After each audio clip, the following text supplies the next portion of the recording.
쌍둥이 두 아들을 낳았습니다. 리브가가 쌍둥이를 임신했을 때 하나님께서 이런 예언에 약속해 주셨습니다. 창세기 25장 22절에 보면 그 아들들이 그의 태 속에서 서로 싸우는지라 그가 이르되 이럴 경우에는 내가 어찌할꼬 하고 가서 여호와께 묻자온대 여호와께서 그에게 이르시되 두 국민이 내 태중에 있구나 두 민족이 내 복중에서부터 나누이리라 이 족속이 저 족속보다 강하겠고 큰 자가 어린 자를 섬기리라 이렇게 말씀하셨습니다. 쌍둥이가 있는데 동생 쌍둥이가 믿음의 계보를 이어갈 거라고 우리 하나님께서 말씀하셨습니다. 분명히 그렇게 말씀하셨음에도 불구하고 이삭은 그래도 장남이지 큰아들이 잘 돼야지 장남 에서를 편애했습니다. 결국 이삭의 편애 때문에 에서는 거만하고 버릇없고 고집세고 충동적인 사람이 됐고요, 야곱은 냉소적이고 울분에 찬 사람이 되었습니다. 그의 눈도 멀어지고요, 나이가 많아지자 이삭이 이제 집안을 이끌 족장으로 그 아들을 축복할 기도를 하려고 했습니다. 에서에게 별미를 만들어 오라고 했습니다. 그런데 야곱이 어머니 리브가와 공모하여 형처럼 모습을 꾸미고 눈이 어두운 아버지에게 들어가 에서라고 속이고 축복을 가로챘습니다. 이 사실을 알게 된 에서는 극도로 분노하고 죽이려고 마음먹었습니다. 그래서 야곱은 외삼촌 집으로 도망가게 됩니다. 여러분, 이때 도망하면서 야곱은 그의 어머니 리브가를 결국 만나지 못합니다. 20년 이상을 떨어져 살게 되었습니다. 가족을 잃었습니다. 그 아버지의 유산도 다 잃어버렸습니다. 생전에 부모님도 만나지 못했습니다. 야곱은 하란에 사는 외삼촌 라반 집으로 갑니다. 마침내 하란에 도착했고요, 라반은 몸을 피하러 온 그를 받아주었습니다. 외삼촌 라반은 야곱을 목자로 채용했습니다. 자기 양떼를 조금 맡겼더니 야곱이 양을 잘 치는 것을 보고 관리자를 이제 맡기게 됩니다. 15절에 라반이 야곱에게 이르되 네가 비록 내 생질이나 어찌 거저 내 일을 하겠느냐 네 품삯을 어떻게 할지 내게 말해라 했습니다. 내가 품삯 줄게 했더니 여러분, 야곱은 오롯이 라헬입니다. 꼭 거꾸로 제안을 합니다. 품삯 필요 없습니다. 딸 주세요. 그렇게 이야기합니다. 16절부터 보면 라반에게 두 딸이 있으니 언니의 이름은 레아요 아우의 이름은 라헬이라. 레아는 시력이 약하고 라헬은 곱고 아리따우니 야곱이 라헬을 더 사랑함으로 대답하되 내가 외삼촌의 작은 딸 라헬을 위하여 외삼촌에게 7년을 섬기리이다. 여러분, 성경에 곱고 아리따다고 표현한 사람 몇 명 안 됩니다. 오늘 본문에 라헬을 곱고 아리따다 이렇게 표현하고 있습니다. 여러분, 제가 한 번씩 말씀드리는데요, 밧세바가 이쁩니까 안 이쁩니까? 다윗이 밧세바하고 동침하잖아요. 성경에 아름답다고 이쁘다고 표현했습니까? 뭐라고 표현했습니까? 오늘 라헬은요 곱고 아리따다 이렇게 표현했습니다. 그 야곱이 볼 때 이런 말이 없고요, 그냥 객관적으로 곱고 아리따습니다. 근데 밧세바는 예쁘다 아름답다 말이 없습니다. 이렇게 성경이 보면 다윗이 보기에 다윗의 눈에 아름답게 보이는지라 이랬습니다. 정욕으로 차고요, 음란한 눈으로 딱 차니까요, 딱 생각이 박히니까 아름답게 보였습니다, 여러분. 근데 이거는 곱고 아름답다고 딱 성경을 표현하고 있습니다. 히브리서 원문을 그대로 직역하면 이렇게 되어 있습니다. 라헬은 몸매가 예쁘고 얼굴도 예쁘다 이랍니다. 여러분, 이러한 라헬에게 홀딱 반했습니다. 이때 나이가 몇 살인 줄 아시죠? 말씀드렸죠. 야곱이 70대입니다, 여러분. 뭐 20대, 30대라고 생각하시면 안 됩니다. 야곱 나이가 70대입니다, 이때가. 로버트 할트라는 이 히브리 문학을 공부하는 학자는 이렇게 표현했습니다. 야곱이 라헬에게 푹 빠져서 상사병이 났다는 것을 보여주는 본문이 계속 나온다고 했습니다. 여러분, 이때 신부의 값으로 지창금 신부값을 매기는데요, 야곱이 도리어 삼촌에게 내가 신부값 얼마 주겠습니다, 딸 주시오, 이렇게 합니다. 신부값이 뭡니까? 7년 연봉입니다, 여러분. 7년 연봉을 내가 줄 테니까 딸 주세요, 이렇게 합니다. 그러면 이 고대 사회에 보통 하는 것보다요 4배 정도 많이 주었다고 그렇게 이야기합니다. 20절에 야곱이 라헬을 위하여 7년 동안 라반을 섬겼으나 그를 사랑하는 까닭에 7년을 며칠같이 여겼더라. 연애하면서요 그렇게 일을 하니까 뭐 피곤한 줄 몰랐습니다. 뭐 연애하고 또 데이트하고 또 양치고 이러니까 7년이 며칠처럼 가버렸습니다. 이전 개역 한글 성경에는 수일같이 여겼더라 이렇게 하고 있습니다. 드디어 사랑하고 연애하면서요 7년 세월이 지났습니다. 21절에 야곱이 라반에게 이르되 내 기한이 찼으니 내 아내를 내게 주소서, 내가 그에게 들어가겠나이다. 알트 교수에 의하면 다른 고대의 문서들이 대부분 차분한 분위기 언어로 되어 있는데 오늘 본문 히브리 문장은요 아주 노골적이고 성적으로 표현하고 있다는 것입니다. 제가 좀 분한을 하면 이렇습니다. 따님을 주세요. 얼른 첫날 밤을 내가 치르고 싶습니다. 내 몸이 달았습니다. 그런 이야기를 지금 하고 있습니다. 지금 열정적인 감정, 사랑과 애정으로 지금 달아올랐습니다. 여러분, 왜 7년간 이렇게 라헬에게 매달립니까, 여러분? 7년 연봉, 다른 사람이 가져오는 결혼 지참금보다요 4배나 더 주면서 라헬을 아내로 맞이하고 싶어 합니다. 라헬을 정말 사랑했습니까? 오늘 제가 제목을 이렇게 잡았습니다. 정말 사랑이 정말 최고입니까?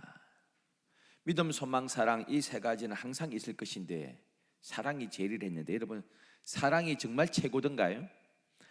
여러분 라헬한테 왜 이렇게 빠집니까? 저는 묵상하면서 그렇게 좀 결론 맺습니다. 야곱의 삶이 너무 공허했기 때문입니다. 아버지 사랑 못 받았습니다. 소중하게 여기던 어머니하고 떨어졌습니다. 하나님의 그 은혜, 하나님의 사랑 야곱 모릅니다. 자기를 아껴주었던 어머니하고 멀어졌고요, 아버지는 늘 형을 편애했습니다. 그리고 혈혈당신으로 지금 삼촌 집에 와가지고 일하고 있습니다. 여러분, 그의 공허한 마음을 채워줄 것 사랑이었습니다. 내 비참한 삶이지만 라헬하고 결혼하면 모든 게 해결돼. 라헬하고 결혼하면 모든 것이 만족스러워. 라헬하고 결혼하면 나는 괜찮아. 여러분, 이렇게 하니까 그의 삶이 뭐가 되겠습니까? 인류학자들과 역사학자들에 따르면 여러분 고대는 사랑으로 결혼하지 않았답니다. 대부분 사회적인 지위를 유지하기 위해서요 비슷한 부류의 사람과 결혼을 했습니다. 집안과 집안, 비슷한 집안끼리 모여서 결혼했습니다. 그리고 자신들의 어떤 사회적 지위를 계속 유지하려고 했습니다. 그런데 유독 야곱은 사랑 때문에 결혼합니다. 사랑을 위하여 결혼합니다. 오늘날은 보통 사랑 때문에 결혼하잖아요. 과거에도 조선시대까지 안 가도요 우리 할머니들 시대만 해도 제대로 얼굴도 못 보고 결혼했습니다. 그리고 살면서 사랑했습니다. 얼굴 제대로 만난 적 없고요, 이렇게 속전속결로 결혼하고 사랑이란 감정 없이 결혼하고요, 살아가면서 사랑은 많지 않았습니까? 고대는 보통 자기의 사회적 지위를 위해서 결혼했는데 특별히 라헬은 사랑 위해서 결혼합니다. 사랑 때문에 결혼합니다. 왜요? 참 사랑 아닙니다. 참 사랑이 아니고요. 삶이 너무 허무하니까요. 삶이 너무 공허하니까요. 의지할 데가 없으니까요. 이 결혼하면 내 삶이 회복될까 싶어서 그렇게 결혼했습니다. 제가 살면서 느끼는 게 하나 있습니다. 저도 실수도 많이 하는데요. 사역하고 결혼은 절대 동정으로 하면 안 됩니다. 동정으로 결혼하면 안 됩니다. 불행해집니다. 사역도 마찬가지입니다. 동정으로 사역을 시키면 안 됩니다. 그럼 지금 너무 허무합니다. 어머니 떠났고 아버지 사랑 받아본 적 없고 하나님의 은혜 모르고요. 이거 낯선 땅에 와서 처음 보는 삼촌이라는 사람한테 보니까 보통 내기가 아니거든요. 그런데 라헬과 사랑에 빠집니다. 라헬과 결혼하면 이 허무함 다 없어질 것 같습니다. 그래서 그 사랑 하나 붙들고 결혼합니다. 여러분, 우리가 인간이 삶의 의미를 하나님에게서 찾아야 되는데 하나님에게서 그 삶의 의미를 찾지 않으니까 무언가 다른 사랑의 대상을 찾게 되어 있습니다. 지금 야곱 같은 경우는 그 사랑의 대상을 바로 여기에 두고 있습니다. 사랑의 대상을 하나님으로 삼지 아니하면 다른 것으로 우리의 희망과 삶의 의미의 대상을 찾게 되어 있습니다. 사랑에게서 찾고요. 사람에게서 찾습니다. 대중음악에서 찾습니다. 예술에서 찾습니다. 세상 지위에서 찾고요. 자기의 성취 욕구에서 찾습니다. 또 어떤 사람은 내가 천생연분 만나기만 하면 모든 문제가 해결될 것이라고 기대합니다. 돈을 의지했더니요, 돈 때문에 낭패를 당합니다. 여러분.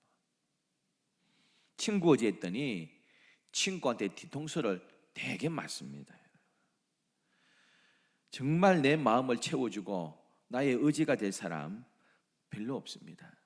여러분, 인생을 통해서 경험하고 말씀 통해서 경험하는 것은요, 하나님 말고 내가 사랑하는 거 있다면요, 하나님 말고 내가 의지하는 거 있다면 반드시 하나님은 그것에 반드시 상처 입게 하십니다. 자식을 붙들고 삽니까? 자식한테 반드시 상처 입게 하십니다. 물질 붙들고 의지하고 삽니까? 역시 물질이 있어야 돼 이렇게 생각하세요? 반드시 그것 때문에 낭패당할 때가 있습니다.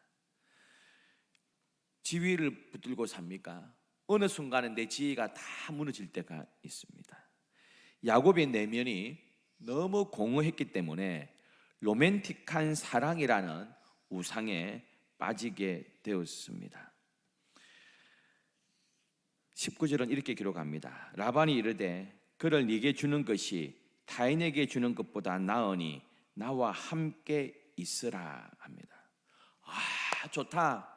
경험해 보니까 네 정말 사람 괜찮다. 내 딸하고 결혼해라. 이게 아닙니다. 뭐라고 표현합니까? 타인에게 주는 것보다는 차라리 낫다. 이 정도 표현하고 있습니다. 뭐 내 딸하고 결혼하는 것도 뭐 괜찮겠지 뭐 이렇게 표현합니다. 7년 동안 열심히 일했습니다. 그리고 연애했습니다. 7년이 다 찬 뒤에 아내를 주셔서 결혼시켜 달라고 이야기합니다. 그리고 결혼식 합니다. 22절에 23절에 라반이 그곳 사람을 다 모아 잔치하고 저녁에 그의 딸 누구를요? 레아를 줍니다. 야곱에게로 데려가매 야곱이 그에게로 들어가니라. 그거 풍습대로 혼인 잔치를 성대하게 했습니다. 먹고 마시고 포도주 마시고요, 취하고 춤을 추고 파티와 피로연 잔치를 멋지게 했습니다. 한창 분위기가 달아오르고요, 어두울 때 라반은 얼굴에 베일을 덮어 씌우고요, 첫째 딸인 레아를 아내라고 데려오고 방에 넣어 놓습니다. 야곱은 그때 기분이 너무 좋고요, 포도주도 많이 마시고 술도 마시고 해서 취한 상태에 첫날 밤을 치릅니다.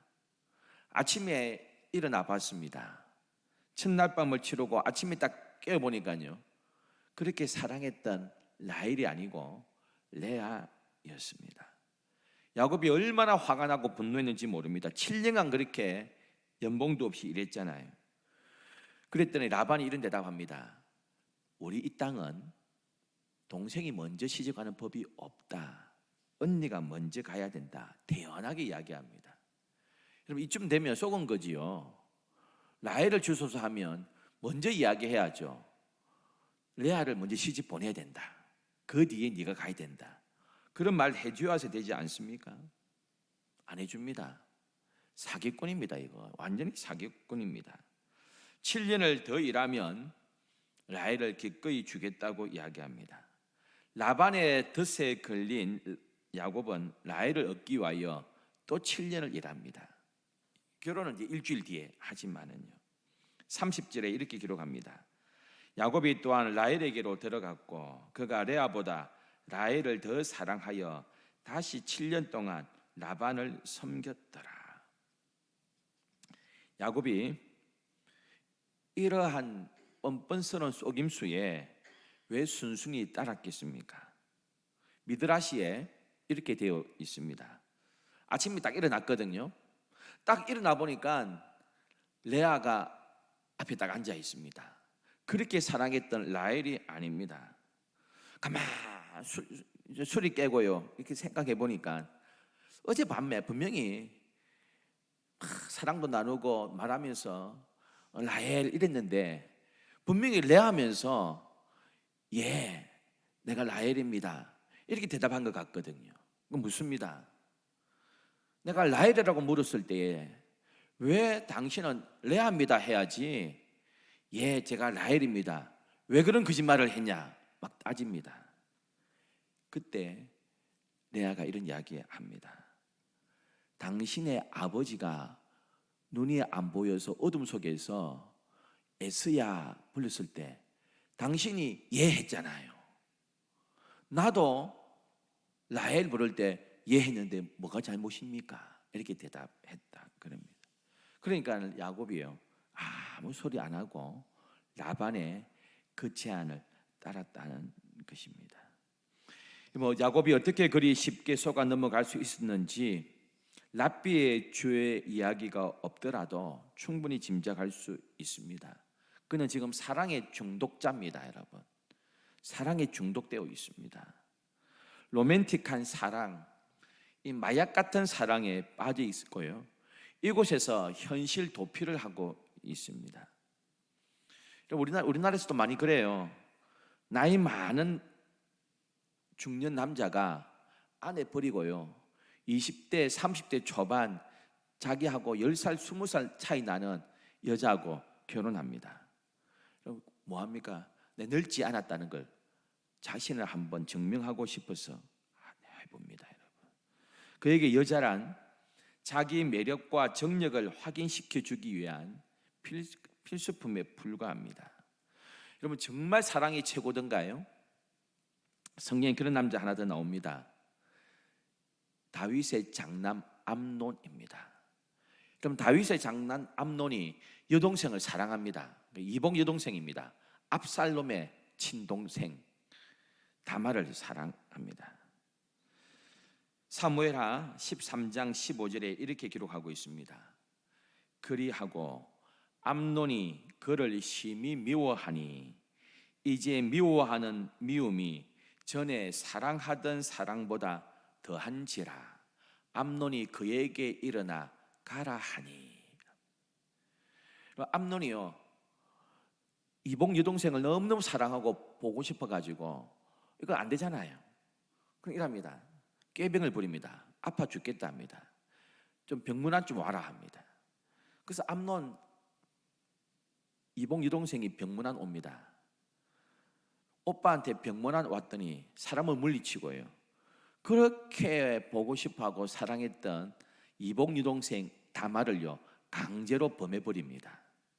여러분, 그 일이 몇 번 있은 이후에 뭐라고 합니까? 이제 미워하는 마음이 전에 사랑하던 사랑보다 더한지라 일어나 가라 이랍니다. 몇 번 자기의 로맨틱한 사랑, 육체적인 사랑으로 욕심을 딱 채운 이후에요, 그 후에는 미움이 더 크게 생겼습니다. 네 필요 없다 가라 이렇게 했습니다. 여러분, 이것이요 친오빠 압살롬에게 탁 박힙니다. 나중에는 친오빠 압살롬이 이복형 암논을 죽이게 됩니다. 암논이 다말을 사랑했다 이렇게 표현하고 있습니다. 근데 그것은 사랑 아닙니다. 진정한 사랑 아니고 정욕에 불과했습니다. 인간의 두려움과 황폐해진 마음 때문에요, 로맨틱한 사랑 이거 정욕이 되고 마약처럼 돼 버립니다. 여러분, 중독자는 늘 그 마약 찾아다닙니다. 해로운 결정을 늘 합니다. 남들이 객관적으로 보기에 정말 어처구니 없는 결정을 내리고 나중에 또 후회하는 것이 중독자입니다. 여러분, 오늘 본문에 등장하는 야곱, 라헬을 정말 사랑했지만 진짜 사랑 아닙니다. 인생이 너무 허무하고 공허하니까 이 메소포타미아 지역에서 의지할 곳 없는 여기서 가정을 꾸미면, 라헬과 함께 사랑하면 내 공허함 다 사라지겠다고 생각했습니다. 여러분, 나중에 어떻게 됩니까? 우리가 알다시피 이 야곱은요 그 라헬 때문에 많은 고통을 겪습니다. 그가 드라빔을 가져옵니다. 집안에 어려움을 받습니다. 여러분, 레아는 우리가 아는 대로요, 레아는 아들을 딱딱 낳을 때마다 전부 신앙적으로 이름 짓습니다. 유다, 하나님을 찬송합니다. 레위, 하나님과 하나가 되었습니다. 시므온, 하나님께서 내 기도 들어주셨습니다. 다 신앙적으로 짓습니다. 근데 라헬은 뭐라고 짓습니까? 라헬은 하나님께서 아들 주셨습니다. 아들을 주셨습니다. 요셉을 주셨습니다. 요셉의 뜻은요, 더 주세요 이러면 더 하소서. 하나가 안 됩니다. 하나님, 언니는 자식 둘이나 낳았는데 내 하나만 주십니까? 더 주세요, 더 주세요 이랍니다. 나중에 둘째 나타가 죽습니다. 베냐민 나타가 죽습니다. 죽을 때 억울해 죽겠다 이랍니다. 너무 억울하다, 서럽다, 더 살고 싶은데, 그래서 아들을 자기가 이름 짓습니다. 슬픔의 아들이다, 네 때문에 내가 죽는다 이놈아 이라고 하면서요, 슬픔의 아들 이렇게 이름 짓습니다. 야곱이 내 오른손의 아들이라 베냐민으로 이름을 바꿉니다. 여러분은 어떻습니까? 무언가 하나님 말고 다른 것 의지하고 살아가려고 할 때예요, 반드시 우리는 실망하게 되어 있습니다. 그걸 통해서 무언가 얻었다고 생각하지만 나중에 보면 항상 부족한 것을 느끼게 되어 있습니다. 나중에 우리가 정말 의지할 것이 아니다, 나에게 참 소망이 아니다 깨닫게 될 때 몇 가지 반응한답니다. 첫 번째로 다른 대상으로 옮겨갑니다. 이 여자한테 빠졌습니다. 이 여자하고 살면 정말 행복할 것 같은데 행복 안 이루어집니다. 그러면 딴 여자로 찾았습니다. 다른 배우자, 다른 이성을 찾아갑니다. 우상 숭배의 대상만 달라진 것이 똑같습니다. 또 하나, 나를 자책합니다. 이래도 안 되고 저래도 안 되니까 남들은 다 행복해 보이는데 왜 나만 불행한지 모르겠다, 나에게 무슨 문제가 있는 것 같다, 자책합니다. 세 번째는요, 냉소주의에 빠집니다. 세상 탓합니다. 이 세상 원래 더러운 세상이야, 탓합니다. 여러분, 내 삶의 초점을 하나님 앞에 맞추지 아니하면 다른 데 빠질 수밖에 없습니다. 여러분, 마지막으로 우리가 해야 될 게 무엇입니까? 내 삶의 인생의 의미를, 초점을 하나님 앞으로 맞추셔야 됩니다. 할렐루야. 여러분, 야곱처럼 다른 것으로 채워보려고 하면 결코 되지 않습니다. 학벌로, 취미생활로, 다른 사람과의 관계로, 물질로 내 자녀가 내 대신 성공하는 것으로, 돈으로, 뭐 어떤 것으로 인생의 의미를 아무리 채우려고 해도요, 내 마음은 채워지지 않습니다.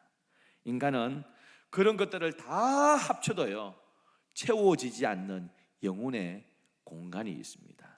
그것은 하나님만으로 채워질 줄 믿습니다. 야곱은 하나님을 의지하지 않는 한, 하나님에게서 인생의 의미를 찾지 않는 한, 그의 삶은 다 어려워질 수밖에 없습니다. 오늘도 우리의 삶이 하나님 한 분만 의지하고 나가는 저와 여러분 되기를 주의 이름으로 축원합니다. 기도하겠습니다. 참 좋으신 하나님,